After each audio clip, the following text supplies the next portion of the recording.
Welcome to Black Love Matters, where this serves a therapy session for figuring out adulthood, loving each other, or finding our inner Black Michelle. or Jay-Z and Beyonce. Who is you? I'm Nero, And I'm Naomi. and this is episode 406, y'all. Hey, happy Monday. Be sure to leave 1, 2, 3, 4, 5-star rating and review on Apple Podcasts and on Stitcher, and follow us on all forms of social media at Black Love Matters. That's Black. Okay. What's going on? Child, we done had another weekend go in the blur.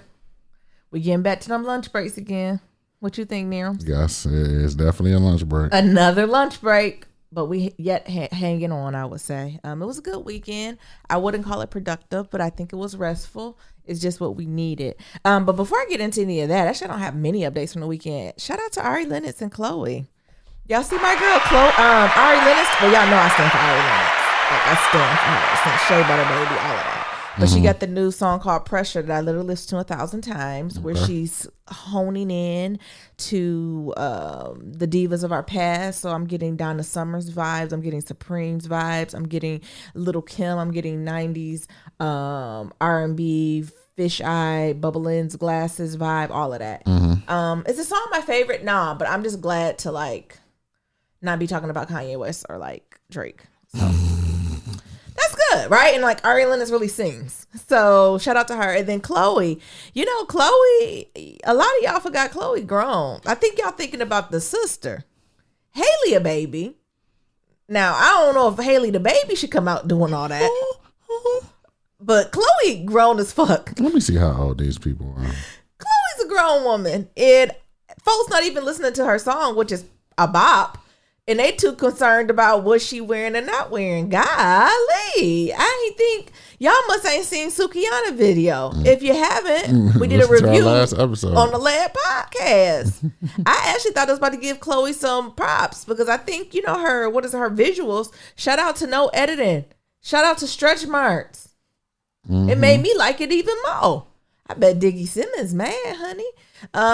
Like I said, Chloe a little younger, but it's still a bop. What She's like 2 years younger than her. But still, like she's younger. So Chloe is 23. Yeah. So that makes Haley just turned 21 or 20 or something like that, right? That's what I'm saying. Like, but I think in our head, people think they're 13 because that's when they were on YouTube singing like Taylor Swift songs. And like God bless the child. They're not doing that anymore. She was born in 2000? Yeah. See, that's what's fucking people up. God damn. But y'all leave them alone. Well, go support both of them. Go support Ari. Go support Chloe. But more importantly, leave Chloe alone. Y'all doing a lot of policing that's unnecessary. All right. What happened to Diggy Simmons? He had that one album that was kind of dope. I hope he got some type of business he running. I pray Diggy Simmons is being successful off the back of his whole family name. If he just got if he just took a Coursera on business, he should be successful. No. I hope that he's not pursuing a rap career. Well, he was I pray he's on the business side of the thing, collecting a nice check. I pray that for Diggy Simmons. He actually doing it. It looked like a cooking show. I'm on his Instagram. Do he need me to do some career coaching? Because it's low. What about if he doing cooking? What's the the older brother doing? He probably got lots of kids. You know what I'm talking about? JoJo ass. Shout out to Run's house. Y'all remember that? Run's house and the Ozzy Osbourne family was the first like reality families that I really remember investing in. Oh, Diggy on Grownish? Go figure. Yeah, now I do think he is an actor. Yes, I do think that. But in my head, if someone asked me what Diggy Simmons doing, I'm like, I'm hoping this collecting lots of checks and signing the last name Simmons on everything. That's what I would imagine him and JoJo, all of them are doing. Angela, all of them kids. Who's the one who got a baby by a Wayne's? Like whatever Ultron ring they brought together on that's nice legacy money there. Like I hope they're just silently collecting all the checks and all the royalties and collecting art and hydrating. Gotcha. What are the Simmons children doing besides? They don't need the girls don't need to come out with them cheap ass shoes no more. Sorry y'all, it's cheap. We don't need no pastry shoes. We just need them to collect their checks. Interesting. What? Are you going to deep dive on Diggy Simmons? I'm just looking. What is he doing? What I said he should be? Taking pictures. What I said he should Taking pictures with a shirt off with a dashiki. I mean, he got to set the framework for what the Blue Ivies and the Northwests of the world need to do. Like what they're going to do. Not become president. Like what do the ultra rich black kids do? What do the ultra rich kids do? I don't know. Well, you know, Can Paris someone call in? Because that's like, do they try to go to college? Like, no, because it can't even be the Romeos of the world. Because like Romeo, when he was coming up, and Percy and them, they was still old school collecting their money, honey. They was like, your ass is going to college. Yeah. And you better have some backup careers. Just in case this shit fall through. So like he can't even lead the way. Don't get me wrong, they got money, loan money now, but they made Romeo and them go to school. Yeah. So what do the ultra rich? Like I'm not talking about like even the Simmons kids ain't ultra rich. I'm talking about the billionaire kids. Like the Kardashians. Don't do that. Are you talking about? Don't do that. Paris Hilton. Are you talking about the Kardashians? I'm talking about black rich children. Oh. I'm talking about black billionaires. What do their children? And I guess that is a Kardashian now. Them half of them kids is black. The Exactly. Kardashian bloodline is black now. It is about to be black. In 20 years, we're gonna look up. Them gonna be black women, black women and black men. Do they got any sons? Yeah, they do got a couple sons. Some gonna be a black family. I can't wait to hear the tell all on that shit. That's gonna be some good shit in 20 years when them kids start talking. When Saint West turn black, turn 18. Listen, them kids gonna tell it all. Half of them gonna be like, keep cool, don't say nothing. But it's enough of them kids. I put my money on Black China, baby. Oh, I keep forgetting about Black China Baby. It's a variant. It's going to tell you hoodage in there. Because Black China in there and Tokyo. That baby telling it. And then you got Kanye West, baby. That's 50-50. They may keep truthful or they might tell. No. But that Northwest, that oldest one already done told the mama, why you talking like that on the television? And Kim think it's cute, but I don't think the baby playing. Do you hear me? So I cannot wait till all these billionaire black children come up and start writing tell-alls. I mean, by that time, it probably won't be tell-alls. They're going to just go on a podcast and tell all their parents' business. That's going to be good shit. Yeah. Yeah, and seeing all these celebrities fucked up. They done had enough kids where just, what is it? By probability, someone's going to say something. Yes. One of your kids, you think, look, Beyonce Jay-Z, look up. Is it going to be Blue, Rumi, or Sir? Who's going to come tell all our business? One of them will. Yeah, one of them is. One of them will cut the fuck up. The thing is, Rumi and Sarah haven't really experienced it because they're still relatively young. But they in that fucking house. I understand. Whereas Blue been all up in it. She over here controlling the internet and everything else. Nero. I understand. I'm just asking, do you know secrets about your family from before you was born? Facts. Come on. Facts. Do you know? Facts-a-roni. Come on. And who ain't gonna read it? I am. My old ass. I'm being there 50, 60. What did you see this tell-all Rumi got? Oh my goodness. I remember when they was a baby. Put it on though. But shout out to them. Speaking of parenting, dog parenting is hard. Why didn't y'all tell us it's hard?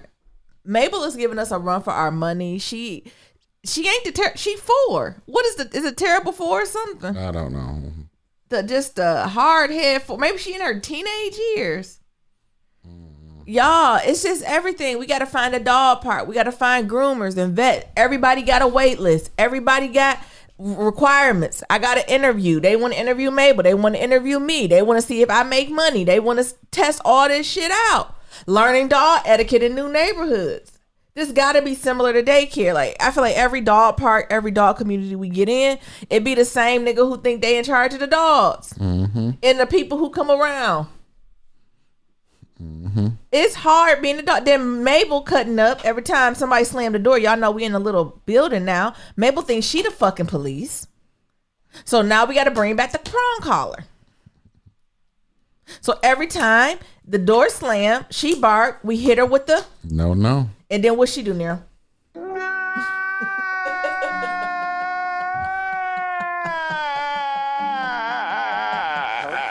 I'd be like, cut it out. No. We hit her with the no. It's been so hard. It's been so long, since we had to hit her with the fucking no-nos. That is almost painful. How she do with you, Nero? You said she first didn't listen to you. And then how she different with me and you? Well, she thinks she got to live by with you. Because when I'm around and I put that prong collar on, they become a different dog. How so? What she just go lay in the corner. What? She just lay in the corner on her back and just in a submissive position for the next 3 hours. Oh my goodness. And what she do with me? Meanwhile, for you, she barking, she doing everything else. She going to the door. She hollering. Miriam said she ain't hollering when he put the prong collar on her. Have you seen her holler? What she do when I'm on it?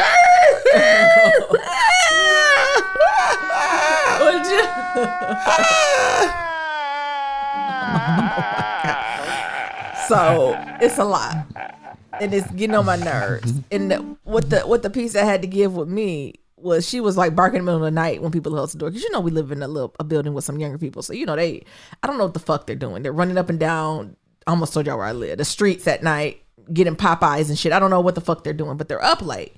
And so Mabel go to bed at 9:30. So then she get pissed at 1 a.m. when she hear a door slam, and then she gonna want to bark and wake up the whole house, aka me. And that is a problem because her father Niram sleeps all night hard. It just wakes me up, and y'all know I'm a light sleeper. I got anxiety, depression. So once I get to sleep, leave me the fuck asleep.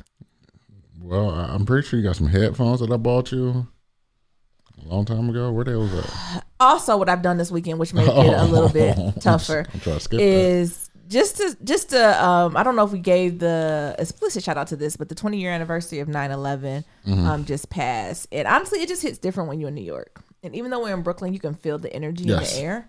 And we watched a few documentaries just to get up on it. It was just a tough watch. I think being the age I am now, it's just such a different lens to look at it through than like previous years, or even when it happened. I was reflecting on what happened. I think I was in middle school, high school. I forgot which one. I was in high school. Yeah, so I was in middle school, like knowing like, oh my goodness, this is horrible, but like not truly unpacking the terror of the day, and more so like the ripple effects of it. The documentary, I think it was on Hulu, we watched, really unpacked, of course, what happened at Ground Zero, but also like talking about people who are in the hotels surrounding, the people who are across the water in Brooklyn, like all just the ripple effects of the things that happened, and especially when the towers collapsed, and also the folks who like inhaled all the dust, debris, and asbestos, and the illnesses that they later got from that. Like it was just a time of, I don't know, reflection. So I think that also kind of set the energy and the tone a little bit too. Yeah, it does. It definitely brought back like some rough feelings. 'Cause I remember I was in 9th grade, and like it happened so early in the morning that like as soon as I got to school, it was like, and then like they brought everybody into the gym, and we just sat there for hours, whole time. And then somebody put on the news, and like we just watched it over and over and over and over again until they let us out. And I think you can tell the energy shifts when the second plane hit, because that was on live TV. Yeah. And then literally I remember the administrators running around, and like 20 minutes later they was like, we're doing an early dismissal, and they start rounding them buses up. They start calling folks like, did y'all get an early dismissal, or you stayed the same? They was like dismissal. People going home. And I remember getting off the bus and like almost running home, because it's just like, where do we go, right? Because I would say even if you live in Detroit, you're not that far from the airport, right? Like what does this what was going on? It was a very interesting time. I'm trying to even remember that after that happened, how long it took to fly. I think it took years. Yeah. Well, I didn't fly after that until like college. Yeah. Oh, it did. Until my senior year, or not my senior year, my sophomore year in college. I ain't get on an airplane since then. How did you process it? Did any teacher and administrator come and talk about how like huge this was, or like how did y'all like? We was DPS, so it's just like having a daddy who ain't got no. I wasn't in DPS then. Who Detroit public schools for y'all? Don't know. Who ain't got no coping skills? The planes are coming. Planes coming. They may come to Detroit because we here next. Whoa. So you be safe. You take care. Hug your family, and hide in the basement. What? Well, I am not going to tell you the school district I went to. It was white. They did not do that. I literally remember they came in, talked about the impact of what's going on, the things that could happen. Go home safely. If you do not have a way to get in your house, do not leave the school. Like they went through more of a protocol for us. It was like they said the planes is coming for you. They said get your house. They sung old Negro spiritual. It's like the end of Def Comedy Jam. Good night and have a good. Well, it was like good night and have a be blessed. That's I can't even remember. Did we go to school the next day, or was schools canceled? I can't remember. I want to say, was it a Friday? No, September 11th. I don't know. Because that's why I'm like, did we even go? Like, it was very much a blur, and I know it was very much a blur for me I could only imagine the people impacted. Do you know what I'm saying? Yeah. It was a Tuesday. I want to say that next day was closed too. Yeah. I want to say that next day was closed. And or people weren't going. Like, I think a lot of parents was like, nah, we gonna see what else gonna happen. Or see what else is going on. Yeah. Yeah, I can't even remember. Yeah. So maybe we can go back into that following day? That Monday? Yeah. I do remember we took some time off, though. Because folks just didn't know how to move. Yeah, especially, I told you, it was like, all on the news, they was talking about how, like, another terrorist attack might be coming to Detroit and all this all other the shit. major cities. Yeah. All the major cities went into high alert then. Ooh-wee. And then neighbors, lastly, I think our neighborhood is finally setting in. Our neighborhood, they was turning up, y'all, honey. They partied from 3 p.m. to 3 a.m. and I think they roasted a pig on the sidewalk. Oh, shit. Next to the rats? Listen, they got it done. It was smelling good, but I said, I ain't never seen you do the bar. Is that against the code? I don't think so. But you know, it take a while to roast a pig. I know. That's why they were just out there.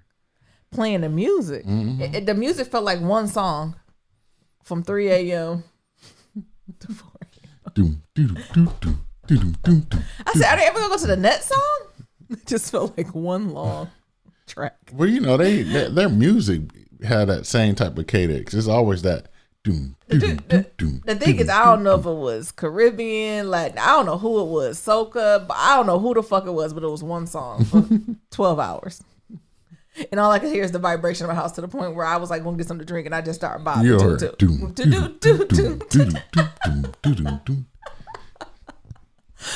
And then the last thing I figured I'm gonna do this weekend is kind of just rediscovering my style. I don't know about y'all, as we're coming a little bit out of this pandemic, it's some stuff in the closet that fit, it's some stuff that don't fit. All that being said, I know I need to move through it. And so I really been trying to be a little bit intentional in figuring out my style. I've been taking some style quizzes. I've been looking at people I follow. And usually that's what I'll do and stop. But I think I'm going to take it a step further and truly find fashion inspiration and recreate those outfits and looks. Okay. And usually I don't do that last step. Usually I'm like, oh yeah, I'm inspired by these colors, this feel, and just buy a bunch of stuff like that with not intentionality of like what the outfit looks like. I'm like, well, if I put it together, I guess it'll work. I'm getting a little too grown for that, and I got these grown woman hips, so I need to be particular about what I buy. So like, I have a color and aesthetic I like, but now I'm like Googling and on Pinterest and looking at outfit inspirations and creating a board and having outfit inspirations on the board. And then now when I'm shopping, I try to find those different outfits. Now when I do the outfit inspiration, I try to find more capsule wardrobe stuff, right? So I can interchange it, right? So it'd be a nice blazer, nice pant, you know what I'm saying? But instead of just buying the shit, like I'm really trying to like have at least 10 or so outfits in mind that I'm going to recreate. Gotcha. And that's been a little harder, but I think that'll make it a little easier. That's all I got. What's going on with you, Nary? I ain't got much. I've been running. Oh my God. Y'all know he gonna say that until this marathon comes. I ain't got much. Apologies in advance. I've been running. Boston Marathon is kicking my ass. Well, training for Boston Marathon is kicking my ass.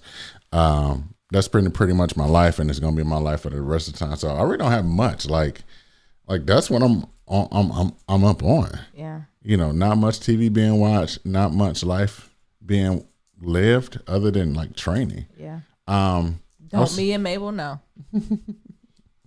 I would say other than that, like reconnecting or reaching out to some of my New York friends. Like one of the things y'all may or may not know about me is that I never went to a place I never had friends at. Martina. Or like friends and or just like associates. So, you know, I'm just reaching out to some of my New York friends and associates to be like, hey, your boy's here. Like, what's up? Let's meet.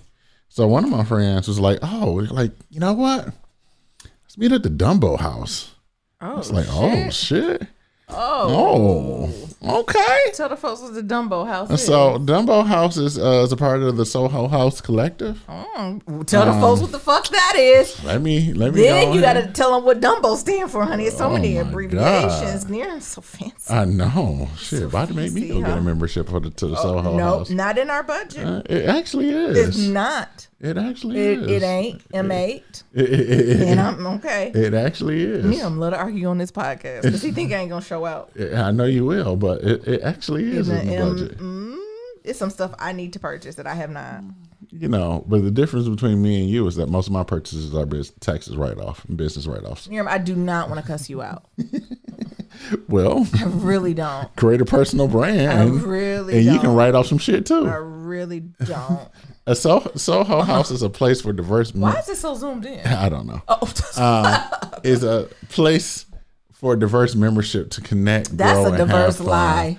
And make an impact from the beginning throughout our 25-year history. Members have always been at the heart of what we do. So it's like a private membership for private membership club for white people. It's a private membership for creatives. Yeah, white creatives. Creators. Where's the black house? I said the whole Black house. Where the black house? I don't know. They need to Do I need to create? Come on. Did I just have mine? So Soho House. It ain't nowhere in Harlem.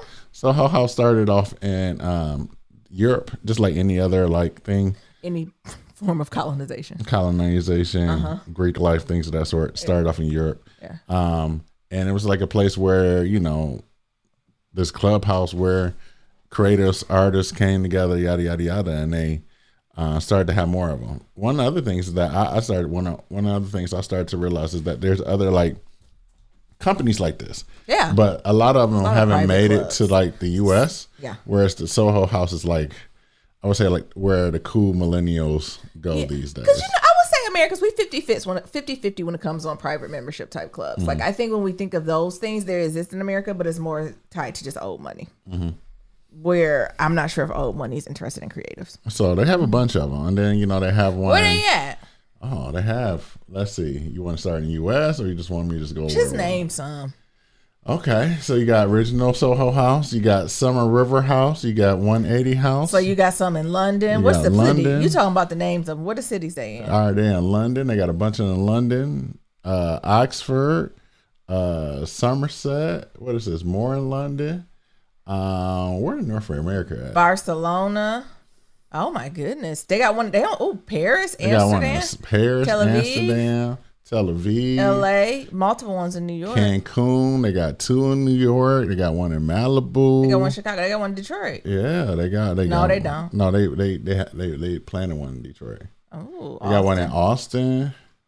Interesting. Toronto, West. They planning one in Detroit. Yeah, they planning Soho House in Detroit. Oh, I want that one now. That might be lit. So they're playing them everywhere, and why I am mad and jealous that most of my stuff can be written off. Because what does Dumbo stand for? Down under the Brooklyn Bridge or some shit like that. Okay, just so folks know the location, because we just can't keep throwing out acronyms. And people are like, what is it? I'm the Dumbo, and now I'm a Soho, and is all that. that. It? Down under the Brooklyn Bridge? I think it is. Down under. What's the M for? Is it an M in it? Yeah, it's Dumbo. Oh, Dumbo. It's okay. We don't have to do Down under the Manhattan Bridge overpass. What the fuck? Nigga think he know. I don't know. Okay, so tell us more. So I'm just going. I'm looking forward to go. I reached out to my friend. I was like, yeah, I see you out here. And it's like, actually, it ain't as much as you think it is. And truthfully, you're in New York now. So you know what that means. You're going to need a place to take colleagues and have meetings. It sounds like a great reason to have a membership to Dumbo House. Can you apply to Dumbo House, or you have to be invited to apply? And you can apply. Oh, okay. Cool. And so I was like, a few thousand. Or they don't got it up on the website. No. It depends. So you can have membership to just one house, or you can have membership to all the houses in the world. Ooh. So I think for one house, it's a couple thousand a year.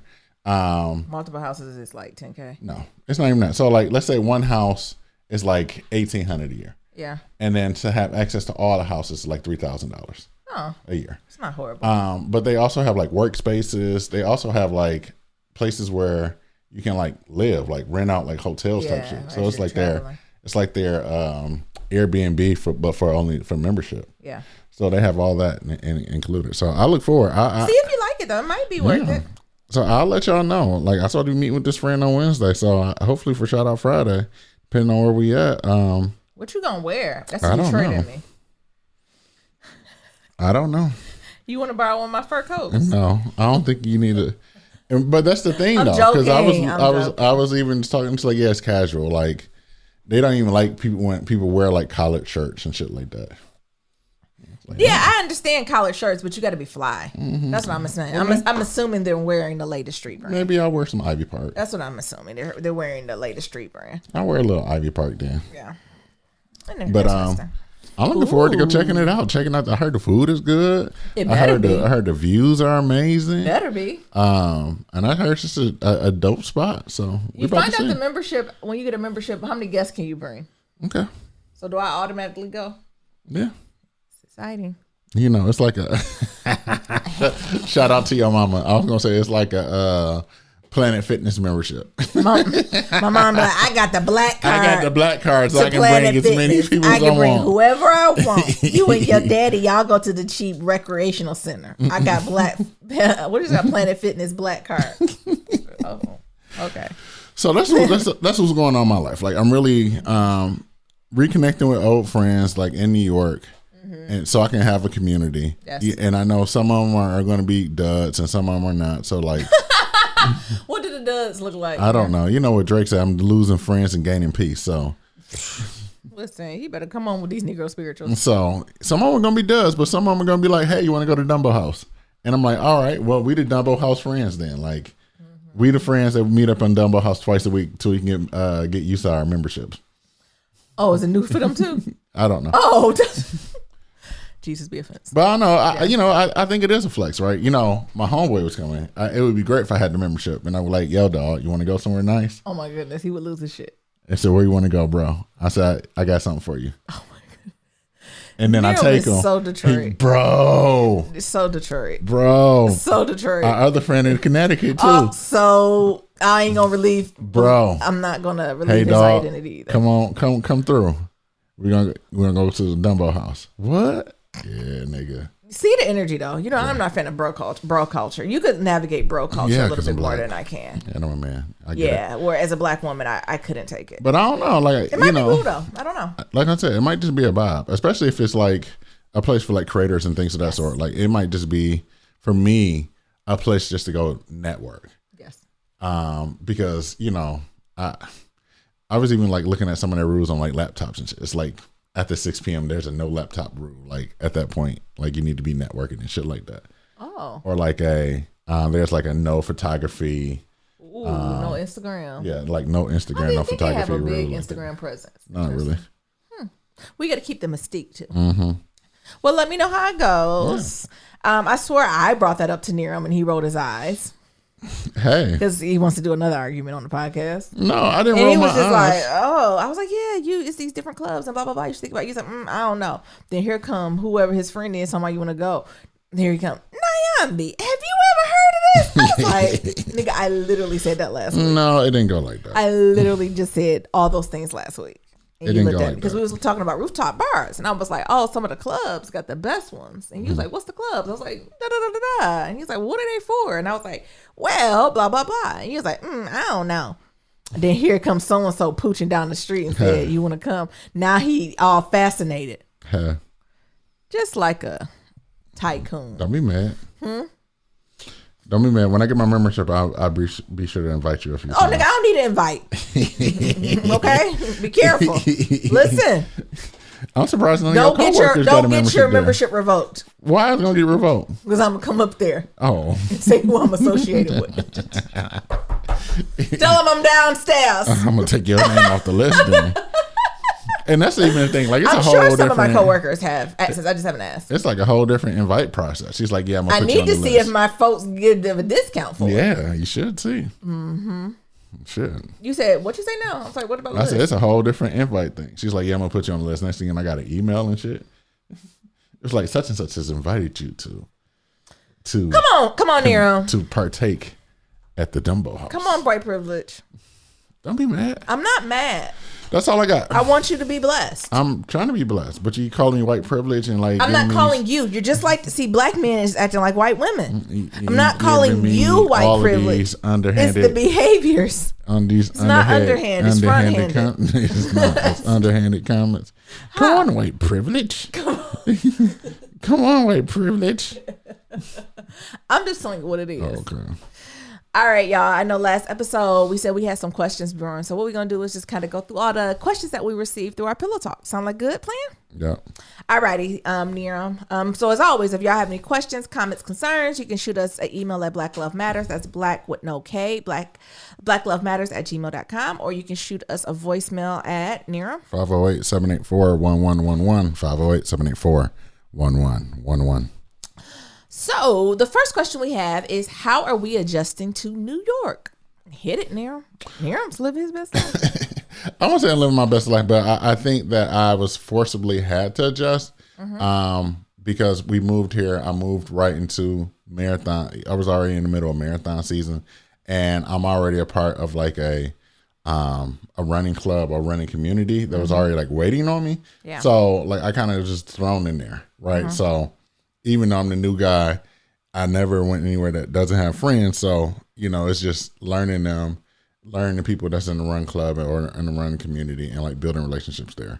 I am excited for when the marathon season is over with so I can enjoy the city a little bit more. But I think it's a little bit tough when like you working out 5 days a week, you know, you working on a larger project and like, you know, trying to also keep the romance up and things of that sort. So I think it's a balance.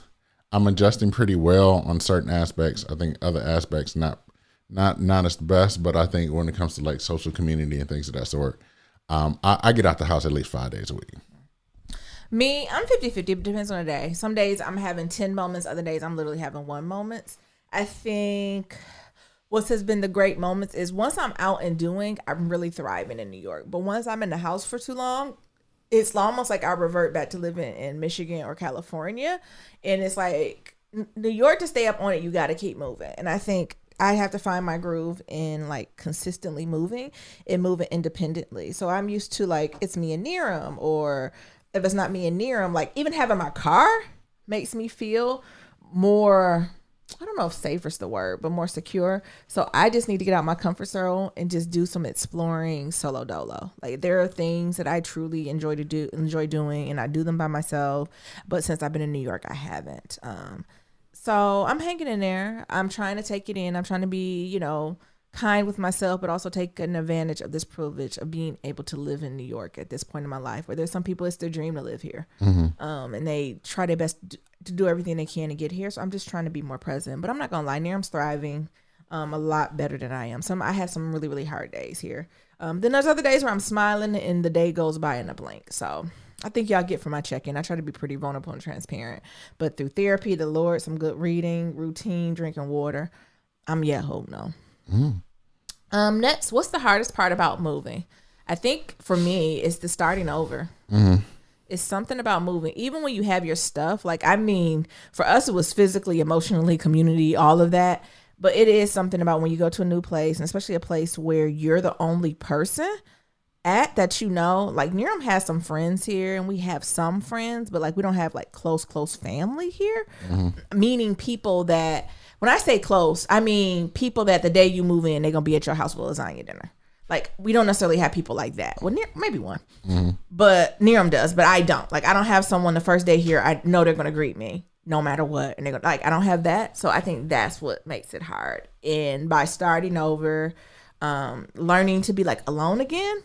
Because every area, again, we went to, we were able to build community and routine.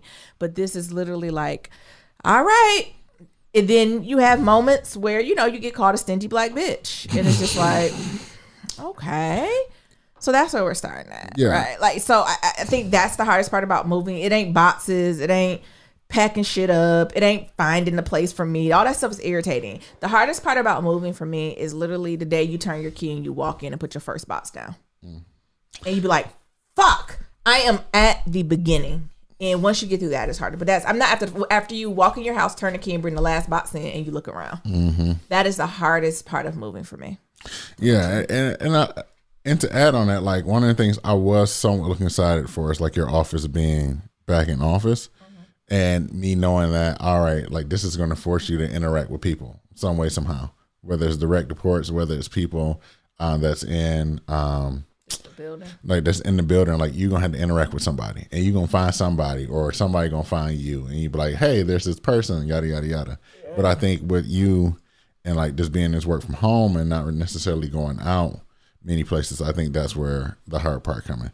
I think for me, the hardest part of moving, I think is that finding new places or finding new homes for things. I think that's the hard thing, right? And just really thinking about, all right, like this is a new place. And for us this time, it was a new place and we furnished everything relatively like brand new. So we kept all our California stuff in California. So it was like, all right, we got to furnish this apartment in 2 weeks because I'm too damn old to be sleeping on the floor. Yeah. I'm too damn old. I'm doing these things. Nah, that ain't gonna work. So I think that was the hardest part of like trying to furnish this place. And then like when we moved in the first day, like one of our packages got stolen. So like ever since then, like we've been high alert on like packages and stuff like that, which meant like we didn't leave the house or somebody was always here and things of that sort. So we really didn't get a chance to enjoy like the first couple of times or first couple of places because it's like, oh, packages are coming. When the packages come, you feel like this obligation of like unpacking it, building whatever it is, whether it's furniture, whether it's tables, chairs, things of that sort, just so you can get the boxes out the house. Yes. Mm-hmm. All righty. The next question is, when y'all having babies? Nero? I don't know. Don't do that. I don't know. I know it's a conversation that we have been having as of a lot lately, right? I would say the next year. Yeah. Next year. Next 2 years. Lord willing. Lord willing. Yeah. I'm getting old too, y'all, so y'all gonna hear it. Yeah, because Nyambi, yeah. Because Nyambi what? Nothing. You're adding to your list. I'm just writing like Ariana Stark. I'm just writing down the things. No, thank you. I rather not. It doesn't. What were you gonna say? It doesn't add to the conversation. What were you gonna what was gonna subtract? When was the last time you laughed? Can you let me answer? Okay. When we have Niram, as y'all can see, he's having some lead around this kid idea, and I keep telling Niram we're not getting any younger. And I'm not just talking about me. Mm-hmm. I'm talking about his old ass too. And he is having a hard time processing it. But short PC answer is within the next 12 to 18 months. Stay tuned. Mm-hmm. Next question. When was the last time you laughed until you cried? Every night when I have insomnia and I go on Instagram and look for tapes. Okay, so the last thing not tapes. Oh, my age is showing. Yes. When I'm looking for like memes or GIF, I will have to post it on Instagram if I remember. It's this Instagram reel or video in which it's COVID, right? So they're in somebody's hospital. I don't know what country or state they're in, but it is like they come in and you know how sometimes the nurses and doctors wear the PPE gear where it's like head to toe, looks like they fighting aliens and shit. Yeah. And I'm thinking sis was like drowsy or they maybe gave her something to relax her and came in and sis just started hollering. She said, no, are you a ghost? And it was like, no, I'm your doctor. Am I dead? It was like, you are not dead. And it was just literally the whole thing that was unpacking. It was a man in bed. Her roommate was in there. He done jumped out the bed. I think he done put all his wires out. He about to run. Other nurses coming in thinking something done happened. They see what she talking about. Am I dead? Is you God? Is you a ghost? They done start cracking up where they just holding their stomach in. When I tell you, I watched that 4 times and just laughed till I cried because it was like, this is just a side effect of COVID. And how present do you got to be like, am I dead? I was like, I think if you got to ask, that might not be it. You never know. You think that dead just continue on? Like I'm thinking people are aware. I don't know. I ain't been there. I don't know because I've never been dead. But I'm assuming it's like, never mind. You just know you know. Mm-hmm. It's like, never mind. I'm not adding to the conversation. When's the last time you've laughed till you cried, Nirams? Oh, I know when. Yeah. I'm working with Me and Nira are on 10 with each other right now. Yes. We're really on 10 with each other. I don't know if I need to get Go ahead, King. So I'm working with a project manager on some of the things that I'm working on, right? Yes. And one of the things she was telling me this episode is the episode of Grandma. So what? I'm about to tell you. So about 10 years ago, her grandma and granddad moved from the Philippines to Toronto. Yes. So she's Filipino. So her granddad died. And then, grandma got real sick afterwards. And there's like, she only got a couple weeks, days, months. Yes. So that ended up being 3 years. Oh. So she's like, glory be to God. So she's like, I thought I was going to die. I don't want to. Who said that? The grandma? Grandma. Y'all told me I was going to die 3 months from now. It's been 3 years. I don't want to be in Toronto no more. Send me back to the Philippines so I can enjoy myself, enjoy my friends. So they sent her back to the Philippines. Yeah. So now, again, there's like, grandma's not doing well, hospice care. So they flew grandma out. So like 3 years went by, and then additional 2 more years went by. So grandma didn't live 5 years, even though they gave her the prognosis that she's going to live 3 months. Yeah. So now 5 years went by, and now grandma is sick again, or like not doing well. Yeah. All her friends done died, things of that sort. So now they fly grandma back to Toronto. Yeah. So grandma would be with the family. Yeah. And so, they go through all the stuff. Grandma's here living. She gets real sick. Yeah. They put her in palliative care, hospice care. And it's like, grandma only has about 2 or 3 months, maybe about 6. Yeah. And like grandma's pissed. It's like, are y'all sure? Are y'all sure this time? Because I'm ready to go. What is she? She ready to go to the home or to the Lord? Lord. How old is she? She's like 90 plus. She's like, I'm ready to go. And y'all keep talking about like these 3 months when I'm still here. So now, like, it's just the episodes of grandma because, like, she's still with us. She's still with us. Oh, Lord. And every time I talk to my project manager, it's a new story about, like, one time we had a meeting and she had to cancel. She's like, yeah, I got to cancel it. Mm-hmm. Like, I'm getting phone calls from grandma's place, and it's like, she's not doing well. Okay. Yada, yada, yada. She said she get there, and it's like, grandma's like, I just want to get out, get my nails done. Take me or get my nails done. What does she got? I don't know. And who is the doctor? I'm the grandma. She needs a second opinion. I don't know what she got, but it's like, just take me. I want to go get my nails done. Take me out this place. I would have did it too. So she want to go get her nails done. Yeah. She said, are you sure? She said, my husband done died. All my friends done died. My brothers and sisters done died. It's just me. My parents. It's just my children, which I love y'all. But y'all doing all right. It's my children and my grandchildren, and I'm tired of looking at y'all. Because they probably get on her fucking nerves. And she's like, just take me now. She gonna live to 100. I know. I was like, grandma gonna they might as well just move her in the house, honey, and just get a little nurse who come visit. Because I don't think grandma going nowhere soon. So that be the funny. She said, I'm ready to go. Well, it depends what state you live in. We just don't. Well, she in Toronto, so they get health care and all that stuff. And you're like, are you sure this time? Well, people can ask for, like, if you're terminally ill. Mm-hmm. What's it called? When you get to choose when you die. But you have to be sick to do it. Yeah. If grandma getting her nails done, I'm not sure. Grandma's still up and moving and shit. And, she's what like, is the diagnosis? Like, what is the thing? Is it like a cancer? Know. Probably. I'm not sure. Oh.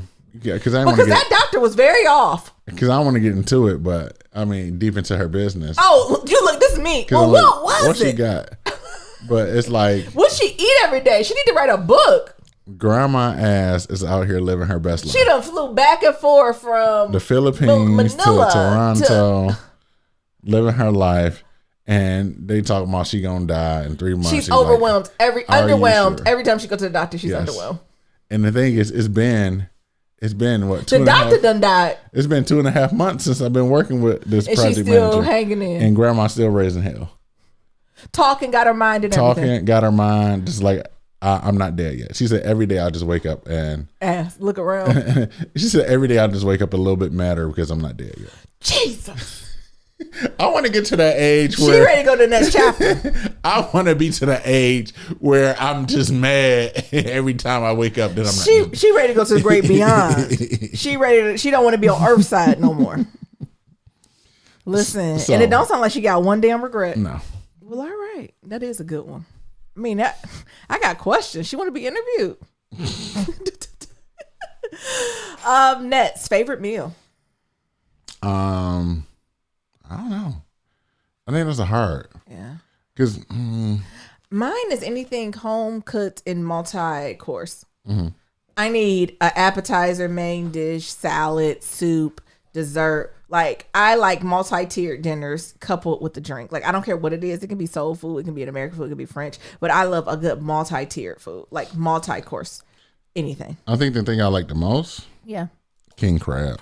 King crab moments. Motherfucking king crab moments. We ain't had king crab in a while. Last time I had king crab, I was in Florida. King crab is a Negro delicacy. It was amazing. Last question. What was the last lesson you've learned? That you can have a good plan and it still won't work out. And I think this goes back to like I said, I'm working with a project manager on some projects that I got, and like had a great plan, that plan was executed, but it just landed flat. And it's like you can have all these plans, and sometimes the shit don't work. And it's like, what are you going to do when that happens? And it's like, well, you can't necessarily just sulk in it because like it was a plan you tried. You just got to move on to the next plan. Yeah. The last lesson I learned really was about sometimes you got to go backwards to go forward, and like really what it means to not hit your goals and like be in it and move forward and not like get frozen in it. Like sometimes you got to take 2 steps back to run forward. And I'm still actually processing grieving that. I'll let y'all know the whole story later, but just really I've been in that deeply lately. Perfect. Well, thank y'all for y'all questions. I hope we answered them. Y'all feel free to answer any of these questions yourselves. What I like is, what was the last time you laughed till you cried, your favorite meal, and what's the last lesson y'all learned? How about y'all share that with us? Any one of those. Send us the email, voicemail, any of that type of stuff. We want to hear about it. Close us out, Neil. Yeah, as always, to submit your Black Love story, go to blacklovematters.com. To shoot us an email, you can go to blacklovematters@gmail.com. That's black with no K. And to leave a comment about anything we talked about, we got that voicemail, we got that SoundCloud, and we got that voicemail. And that's at 508-784-1111. 508-784-1111. Talk to y'all later. Remember, love is ever evolving. Peace.